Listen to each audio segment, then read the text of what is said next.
Hi, my name is Eddie Turan, and welcome to another episode of Meet the Gaffer. I do the CNC operations here at American Grip. Everything that we really manufacture is made here, whether it's a Roadrunner from the simple basic tubing that comes from Anaheim to us. Everything is done here in-house. Assembly, welding, bending. So anything you see with some type of bend, drill, tap of some sort, it's all done here. We have 20 employees. We're 15,000 square feet in technically 2 buildings. And I mean, we try to do as much volume as we can here. We can only control our quality when we actually do the work here. A lot of people think that we farm it out to other people and they say, hey, yeah, you just receive it in a box. I mean, I wish my life was that easy. You know, I have the scars from cutting material and stuff. It's a very hands-on work. And like I tell everybody else, if you want to come on down and make your own century stand, I'll be happy to show you or bring out the parts for you and we can build it together. We have 4 women that are in our sewing department, and they're full-time. And one of my key jobs here is, as being bilingual, translating whether they have some type of small personal problem, or I deal with their vacation paperwork, filling out basic paperwork, whether it would be a W-4 for the year, if there's any changes in their life. I'm the one that does the schedules for everyone, so if we have a new employee, I kind of show him around or her around a little bit, and then usually where they wind up, whether it's in our machining side or welding side or assembly, usually they wind up going to that main person, and from there they kind of handle it and they try to start picking up.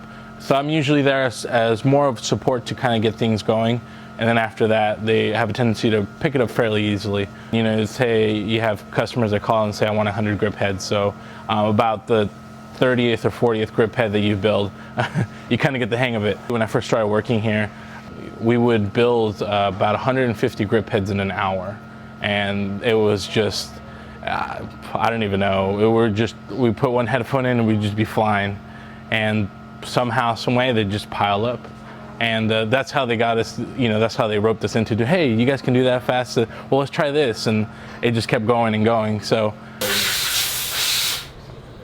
it's the small stuff. Again, you got 12 by corners here. Inside they have little gussets. They're actual stops so you don't slide the tube too far where they'll want to hit each other. They'll have enough gap inside, so mathematically it makes sense all the way around, so it's always symmetrical. So there's the first stage right there. Corners welded. Now all we gotta do is the weld nuts. Nice. And occasionally we do have customers that request the handle to be up here so they can get dropped in a milk crate and they want to combine a little bit better. These are our 4x4 frames. They're stainless steel, so he's already welded one side to it. You see there's still a gap here, so he's got to fill weld that. These are all stainless steel. We've made the transition just recently to stainless steel because of the simple fact that we've realized that the chrome plating tends to want to flake off because of how abrasive we are to the product as grips or electricians or whatever you want to do. We wind up peeling this off, so we went to the stainless steel method, and now we don't have any plating that's involved. And again, it's still American stainless steel, so from welding it cools off, it goes upstairs and it goes to our canvas room, or if you want to call it a sewing room, and that's when we add whether it's solid material or whether it's, you know, a polysilk of some sort or whatever you need it to be, single, doubles, just really depends on what you need. And again, these are all made to order because they have such a big footprint. We tend not to make too many of them. Just putting the spacer nuts on our combo stands. So this is where you drop the bolt in to make sure it's fixed on there, so the repeatability is there. So whether you buy a combo stand today and in 5 years you want to buy a replacement leg, you can rest assured that they're going to be the same thing. They're not going to change year over year. So again, the consistency and the time that we take into manufacturing everything we do. Hangers, that's how they start life. There's a brass shoe that gets dropped in there, so when you go to crank the handle, it protects the tube so it doesn't bend. We try to, attention to detail is our biggest thing, and we try not to skimp out on anything, whether it's brass that goes, again, in any of the risers or the hard anodizing that goes on that aluminum tubing. Everything, there's always some type of attention of some sort. There's also little washers that go inside of the stands to make sure that they properly open and close. So we make sure we take care of that. So every time you use it, it comes out and it flies open. So you're not sitting there fighting it. This is actually the reason why we carry Cardellini, is because Lance, the owner, he knows Steve Cardellini before he retired. He's known him for many years, and he's always tried to keep his actual Cardellini in stock, but it's very difficult. You get customers that ask for 50, 100 at a time, and that's a couple $1,000, and it's, you know, it's hard to keep them on the shelf. We also do carry the replacement pads. That's one thing that a lot of people ask about, is the replacement pads that go in here that wear out eventually. Right. We do sell those. They're a couple dollars each. And it's really no big deal, but it's the small stuff. You know, you have old faces that come by, say hello, they do lunch, and you know, it's just a giant family business, really. So, and that's why we try to convey that to people, that we're not just this big conglomerate that wouldn't care about you because you're a student or whatever. And that's the biggest misconception, is that, and that's also with me being 28, and it's like, hey, you know, just because you just came out of AFI or you're still there doesn't mean that you don't matter. You know, you can come on down, say hello. Everybody here is very friendly. Whether you have a small little question or you want to goof off with a combo stand, that's what we're here for. And like I said, that's really one of the things that I try to do, as well as doing this whole managing thing with the guys here, is not only for them, but also for them to understand that, you know, if a customer does come and have a question, take the 2-3 minutes out of your time or your day to help them out. And I'm sure everybody would appreciate that. We're all human. A lot of people ask us, well, hey, you know, what's the difference between you and another brand? I said, well, I can only speak for myself, and we know that what we make is, we make it consistent, and we make everything here. And with materials that are made in the US, and I can't speak for anybody else at that. And so as far as better, I couldn't say better. I would say that we're consistent. Thank you for watching, and we'll see you again next time.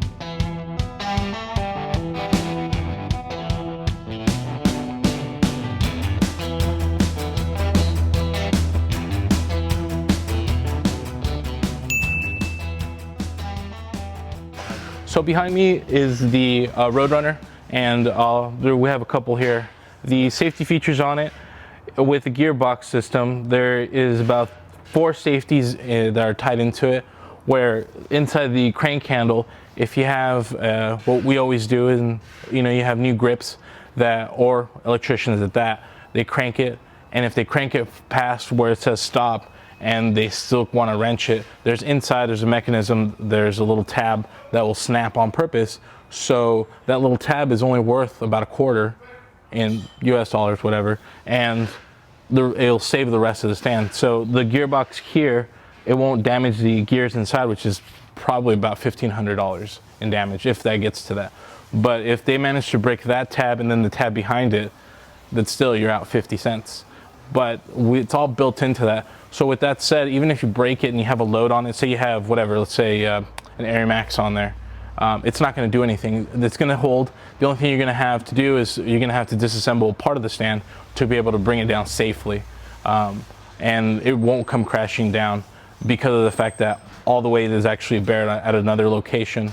Then there's some proprietary items inside of it that actually retain everything together, and that's what keeps the load from wanting to come down. And really, it's been pretty solid. I mean, the maintenance on this is relatively low, and as a rental house, on the rental house side, it's a very good thing that an item that you purchase doesn't require a lot of maintenance. So you always want to purchase something that's really going to be good for you in the long run as an investment, because that's what we do as grips electricians. When you purchase a truck, it's always an investment. The original owners are Lance Snoke, Phil Garrett, and also Cheryl Snoke, which is Lance's wife. Between the 3 of them, the company's been around for about 33 years now. I don't know exact date, month to month, and they actually started from making sandbags out of their house, their original house, which is not too far from here. They would launch sandbags from the second floor down to their pickup truck at the time, which was like a 74, 72 Ford crew cab dually. Working for family has its challenges, but at the same time, it's always fun. I mean, it's the greatest gift anybody can have. I mean, working with your wife. I mean, for me, it sounds cheesy, but yes, I do like having lunch with my wife every day. So we're constantly updated together, whether it's about our kids or whether it's about here or, you know, family life. I have that rare opportunity that not a lot of people have, is to, you know, work with my father-in-law, work with my mother-in-law, sister-in-law, and my wife. You know, like I said, we do have our times where it gets a little bit difficult because, you know, personal life mixes in with business, but at the end of the day, we try to move forward from that. Me, like I said, me being 28 and Lance being a lot older than I am, so I have a lot to learn. So when I think I'm right and he thinks he's right, we have to meet in the middle. So it's just sometimes it's wild.